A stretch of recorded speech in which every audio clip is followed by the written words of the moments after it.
slides are up. All right, well, first of all, I wanted to start off by thanking the organizing team. This is my first time at a GNOME Asia, and I am already so impressed by how amazing this is. I mean, I've never been to a conference where they have fire in the first, 5 minutes. It's incredible. So I'm thrilled to be here, and thank you for this opportunity and for inviting me to come. All right, so I'm going to be talking, I saw that there were a lot of newcomers to GNOME as well, and so this presentation is partly to tell you a little bit more about what GNOME is, why it's awesome, and why you should join. Let's maybe begin. Nope. Uh-oh. Someone help. Hold on. Technical difficulties. Can someone help? Please? Oh, it worked. Okay. It didn't work. Okay. I'm pointing. It's not working.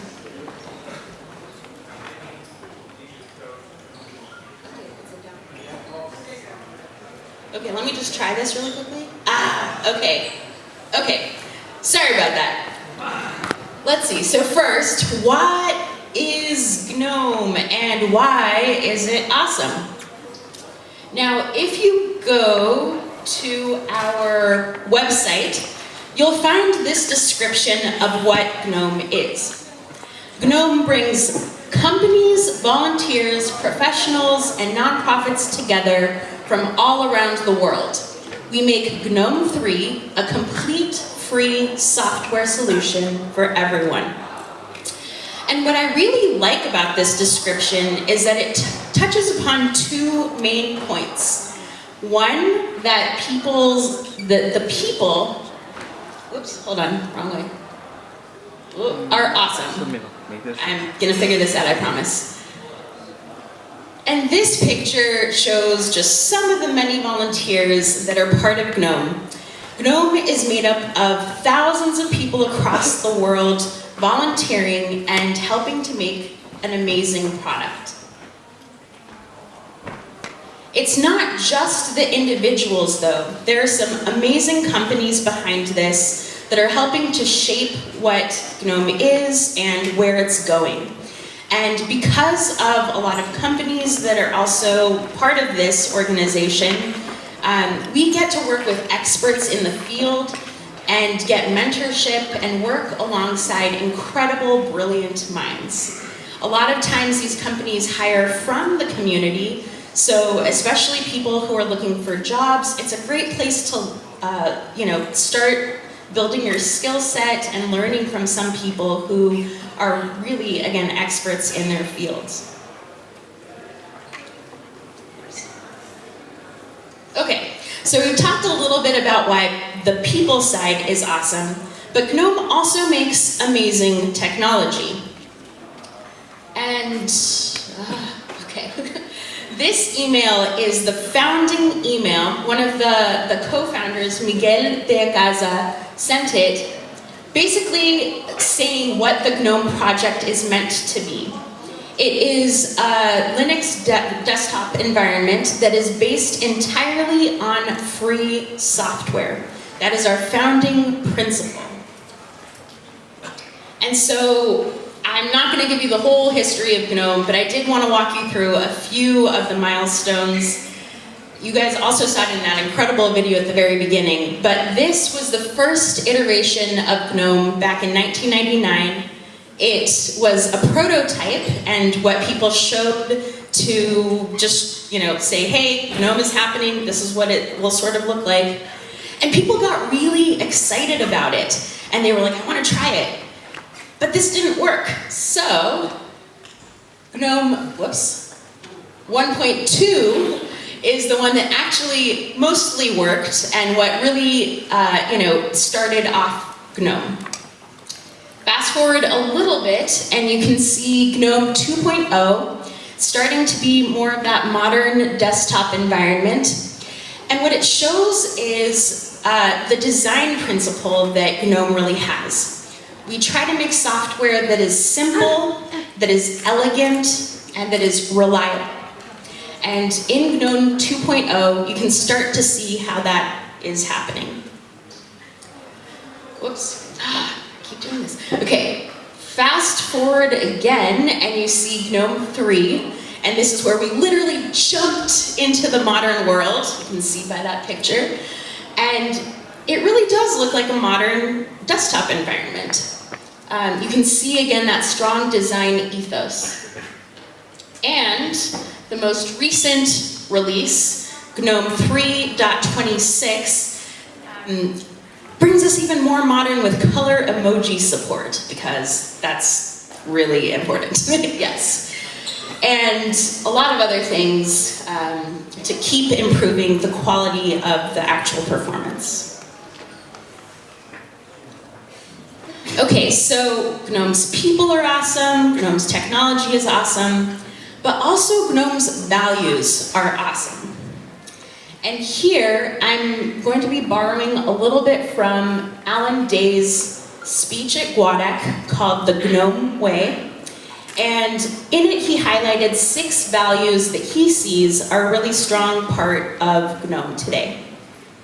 The first is that GNOME is principled. We have strong values, we stick to those. We are founded on software freedom. So our whole point is to be something that's free and open, inclusive, something that everyone can be a part of and use. Again, inclusive software, something we're making software that anyone can use regardless of where they live, what language they speak, any other variety of factors. We care a lot about our engineering. We try to avoid hacks. Sometimes they happen, but we try to avoid them. And we really care about the performance of GNOME. We care about the whole stack as well. We don't stop at our own code, but we care about the entire experience. And that goes along with the last one, which is that we take responsibility of the user experience through great quality design, testing, QA, all of that. I wanted to highlight one really important fact. In the GNOME Foundation Charter, which is what we're built upon, we say the foundation should not be exclusionary or elitist. Every GNOME contributor, however small his or her contribution, must have the opportunity to participate in determining the direction and actions of the project. What that means is that no matter how small your contribution is, it matters. And so we really, really want you to jump in, and you will have a direct impact on GNOME. The other one that I wanted to highlight that was really important for me and why I joined is that principle of inclusive software.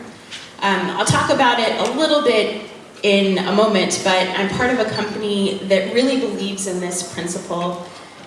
We want to make software that's really for everybody, not just people who already have technology. And so this is one of the core values that really speaks to me. Okay, so the video already said it, but this year is GNOME's 20th year, which is incredible. And because of that, we are celebrating all over the world. We first started celebrating at GWADEC in Manchester, UK. And in this picture, you can see we invited some people who have been part of the GNOME Foundation since the very beginning on the left. And they told their story of what it was like to be at the very, very beginning. And then one of the co-founders, Federico Mena Quintero, turned, I'm not sure how old he turned, but he had a birthday the same day that we had the birthday party. So we gave him the honor of cutting the cake, of course, and it was a fantastic time. And then we kept celebrating all over the world. Here you can see pictures from San Francisco, from Peru, from Indonesia.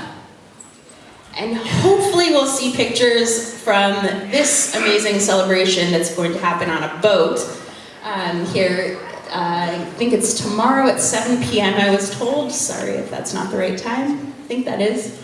And we also hope that when you go back to your communities, you'll help us continue to celebrate it. We have small budgets to help with celebrations, so if you're interested, let us know and we'll tell you more about how we can reimburse you for helping to plan a party. Okay, so if you've been paying attention to any of this, you probably already know the answer to this. Who can be a part of GNOME? Yes, and first, before we go to the answer, which you already know, I want you to take out a piece of paper or just use your phone or make a mental note, but maybe just use your phone to write down these things. And I'll give you 1 minute. I'm serious, people. Do it.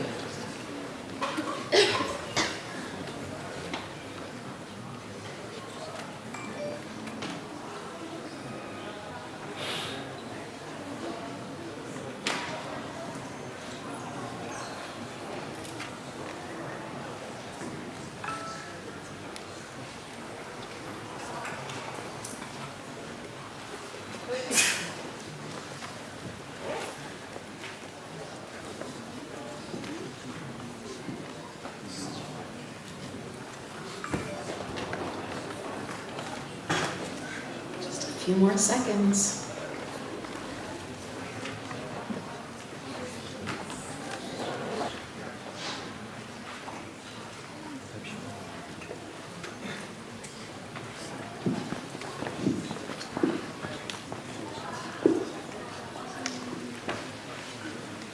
Okay, that was basically a minute, so I'm going to stop it. Okay, so we're going to come back to this, so I'm glad you wrote it down because you may not remember it by the time that we get to it. And here we go. The answer is anyone can be a part of GNOME, and especially you. Again, we'll go back to your answers in a little bit. And to illustrate how anyone can be a part of GNOME, I wanted to tell you a little bit about my story. Also, thank you, local organizing team, for this amazing picture of me.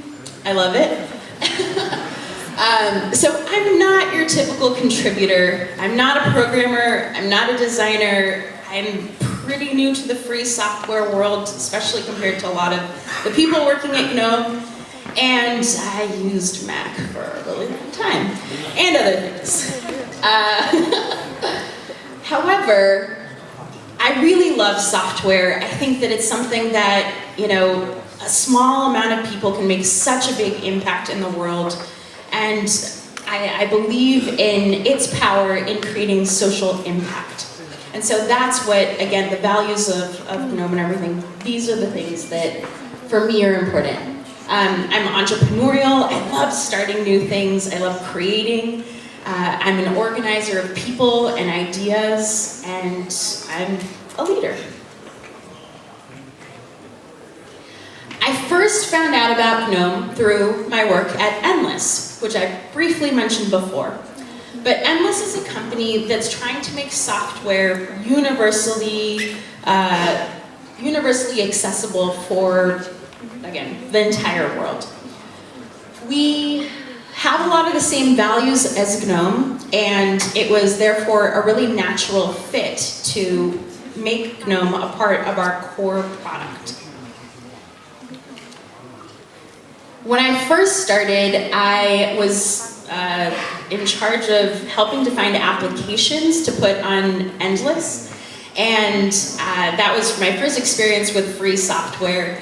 I looked at GIMP, that was basically like Photoshop, LibreOffice, like Microsoft Word, and these were all the programs that I was, used to paying a lot of money for. And so the free, as in, doesn't cost bit really appealed to me. And then when I found out that it's free software as in freedom, and that you could use that to keep building on top of that, that just really, really appealed to me.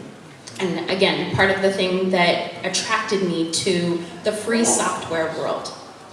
I first participated in a GWADEC and spoke about Endless and how we're trying to be accessible to the world. And I didn't really know very many people until then. So I wasn't sure if I could really contribute and how to really get started. I had met Sri, who's down here, one time before that conference, and he had convinced me to sign up for a mailing list. But I didn't feel comfortable participating because people were talking about things that I didn't really know. They were making meetings in UTC, which I had never really done before. And just in general, it was not easy for me to get started. So for me, going to a conference, going to GWADEC was one of the key turning points in my participating. These games are now famous. Julita, who is the one wearing orange, organizes them every year now, and it's balloons to do things like run between them and do hit them with their heads, and it creates this environment where you get to meet people and get to know them on this human basis. And so the social events that happen at conferences are one of the key ways that you can meet contributors, meet the people behind the usernames that you interact with online, and just get to know people and become friends. And because of that, I then felt comfortable participating in BOFs, which you saw in the video before. I highly, highly encourage you to participate in these BOFs because you'll get to know some of the people who are part of the teams and start participating. We're really friendly. So once I had jumped into the BOF, I was able to participate from the very beginning, just asking questions, taking notes. If you don't know how to participate, just take notes. You'll learn a lot from it, and you'll be really valuable. And then you generate a bunch of action items. And so when I went back to Francisco, I decided to start a meetup there, GNOME SF. And we've been, having different events to celebrate releases, to tell people about GNOME. And one of the things that I really loved about this group is that I'm trying to reach more women and get them interested in open source software. I've had mixed success. There's been a lot of interest from people, especially trying to change careers and get into technology. But it's been really hard to onboard them because they're not familiar with things like IRC or, again, the same things that happened to me where I didn't know how to participate right away. And so that's one of the things that for me is super important, where I want to try to make it easier for people to contribute right away and to work on tools to help make it easier for people to start. Here on the right, you can also see me at a conference, and again, from that experience, I figured out, okay, we need to give people who want to go to conferences to represent GNOME stickers or swag and things like that to help create a consistent branded image. Because of my work on the engagement team and trying to think about, not only how to solve my local problems, but also how we can use those experiences to make it easier for everyone around the world, I got interested in how the foundation works and how the foundation can support members to, again, be able to, help everyone around the world be able to go to conferences, work on their public speaking, become leaders in their communities. And so I'm now part of the board of directors, serving my second term as the president, and I am really, really excited about all of the things that we're doing. We just had a Hackfest in Berlin to talk about how we can use the budget to help all of our members grow and how to, make sure that GNOME thrives.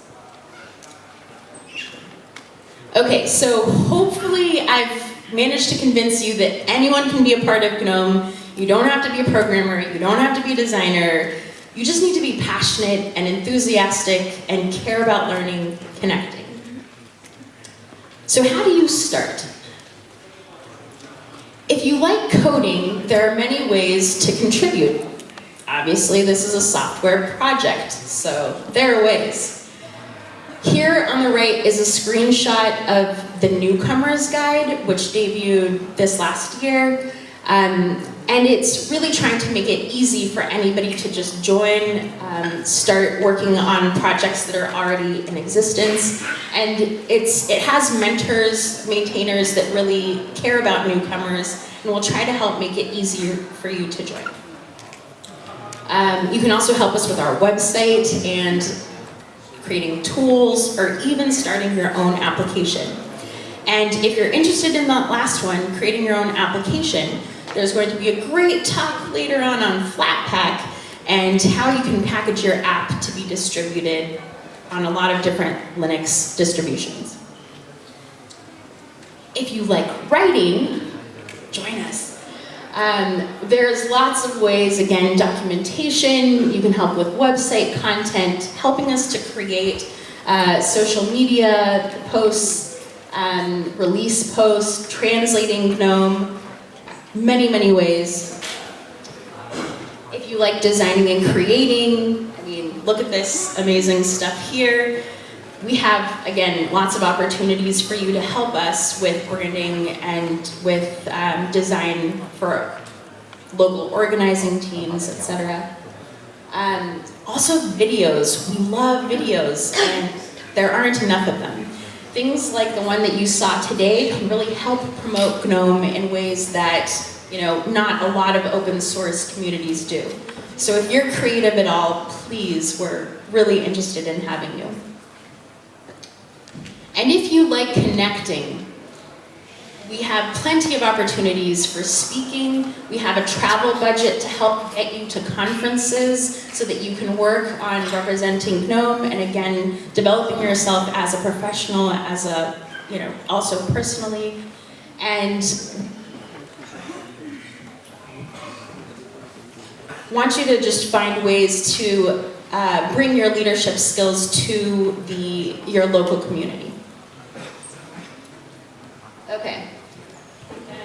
Good on text? Yeah. Okay. GNOME is here to support you. We're working on many ways to continue doing so, but we have ships available. Outreachy is available for women and underrepresented groups, and Google Summer of Code is open to college, university students. I have some links at the very end of my presentation in case any of you are interested, and these slides will be available later. We also are working on tools to help make it, again, easier for people to contribute.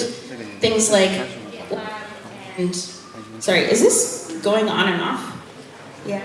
Okay, sorry about that. And yes, we're constantly improving our tools to help make it easier for people to communicate and to start coding.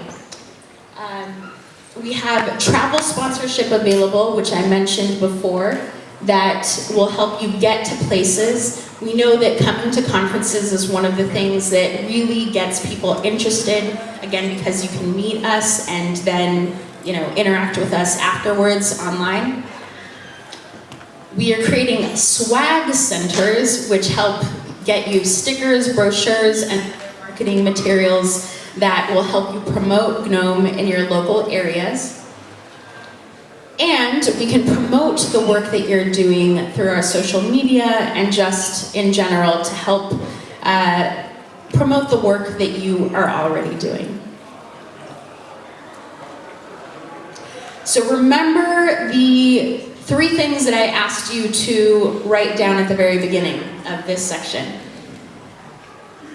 This is an example of what that might look like. I don't know what you personally wrote down, but I hope that during the last few slides, you've seen at least a few ways where you can, 1, contribute with skills that you already have, and 2, maybe pick up a new skill that you've been wanting to learn.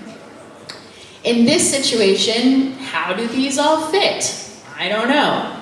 Except I do know because somebody created a recipes application, and now they're talking about it all over the world.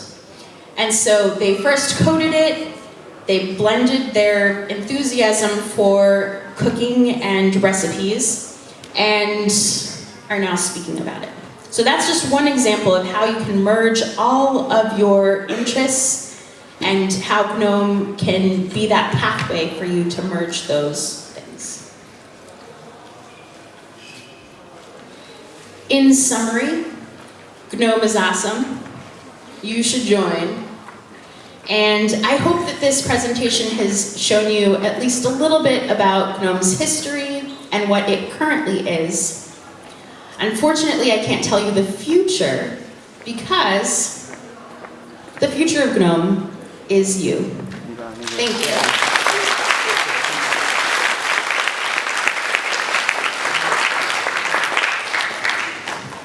I think we have time for questions.